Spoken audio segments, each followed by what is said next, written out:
அரியலூர் ரயில் நிலையம் அருகே உள்ள தச்சு தொழிலாளர் கூட்டுறவு சங்க கட்டிடம் பகலில் அலுவலகமாகவும் இரவில் மதுக்கூடமாகவும் மாறியுள்ள வீடியோ இணையத்தில் பரவி வருகிறது.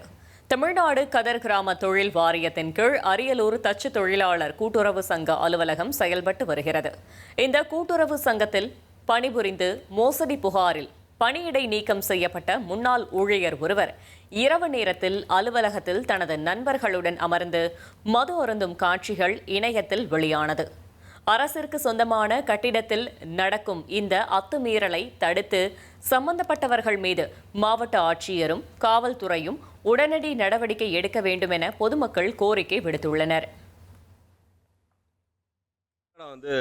தச்சு தொழிலாளர் கட்டணம் பார் மாதிரி ஆக்கி வச்சிருக்காங்க. இது முதலமைச்சர் கவனத்து வரைக்கும் போகணும். பாருங்க, தச்சு தொழிலாளர் சங்கம் பார் மாதிரி.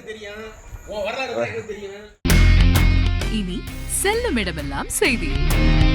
தந்தி டிவியின் வாட்ஸ்அப் சேனலை ஃபாலோ பண்ணினா செல்ல இருக்கும் இடமெல்லாம் செய்தி. இதோ QR கோட் இப்பவே ஸ்கேன் பண்ணுங்க, ஃபாலோ பண்ணுங்க.